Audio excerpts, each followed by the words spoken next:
வணக்கம். இன்றைக்கி 8ஆம் வகுப்பு இயற்கணிதம் இவற்றை முயல்க கணக்குகளை பார்ப்போம். ஃபஸ்ட்டு கொஷின் பார்த்தீங்கன்னாக்கா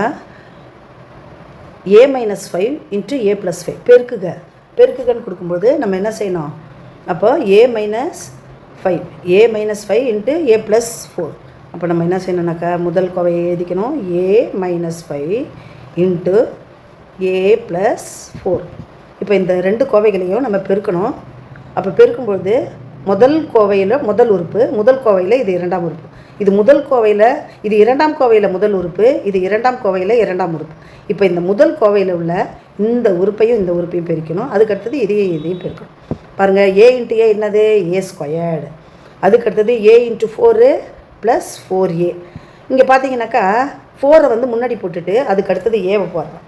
ஏன்னாக்கா இந்த ஹைராரிக்கல் ஆர்டரில் பார்த்தீங்கன்னா கெழு தான் முன்னாடி வரணும், கொஃபிஷியன்ட்டு தான் முன்னாடி வரணும், அதுக்கு அடுத்தது தான் வேரியபிள் வரணும். இப்போ ரெண்டுத்தையும் பெருக்கிட்டோமா?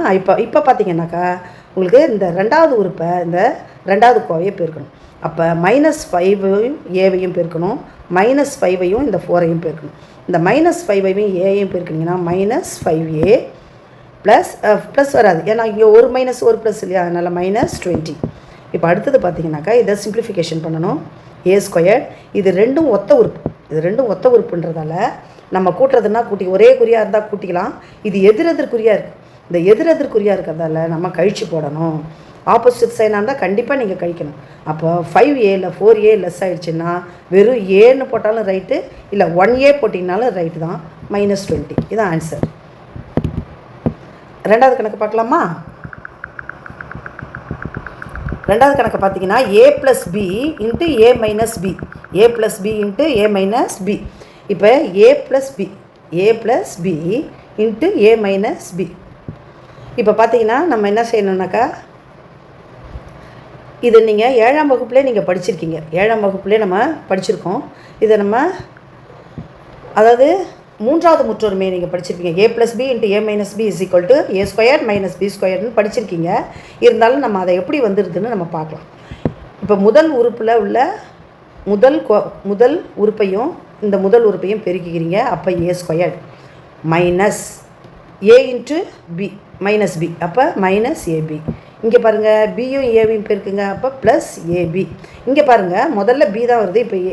அதனால் நம்ம அல்ஃபபெட் ஆர்டரில் ஃபஸ்ட்டு a இருக்கிறதால இந்த ஏவாக போட்டுக்கோம். ஏன்னாக்கா இதுக்கு பரிமாற்று பண்பு உண்டு. அதனால் பிஏன்னு போட்டாலும் சரி, ஏபின்னு போட்டாலும் சரி, ஒரே உறுப்பு தான். இங்கே பாருங்கள், -b இங்கே +b இருக்குது, அதனால் -b² தான் வரும்.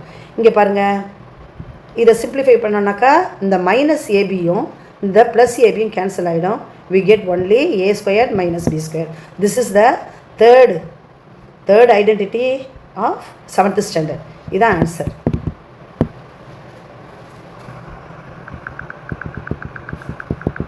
அடுத்தது இந்த மூணாவது பாருங்கள், மூணாவது கோவையை பார்ப்போம். இந்த மூணாவதில் பார்த்தீங்கன்னா m⁴ + n⁴ into m-n, m⁴ into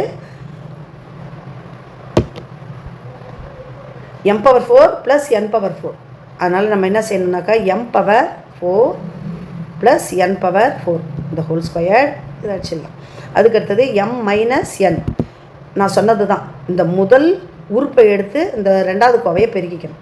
m⁴ into அது m⁴ஐயும் m⁴ இருக்கிறதா இதை கன்சிடர் பண்ணிக்கணும். So we get m⁴. அடிமானங்கள் சமமெனில் அடுக்குகளை கூட்டிக்கும். m⁴. இங்கே பாருங்கள், m⁴ஐயும் -n-ஐயும் பெருக்கிக்கிட்டா m⁴ இது n வரும். m⁴n. அதுக்கடுத்தது இங்கே பாருங்கள், இதை பெருக்கிக்கணும். இப்போ பார்த்தீங்கன்னாக்கா +m⁴.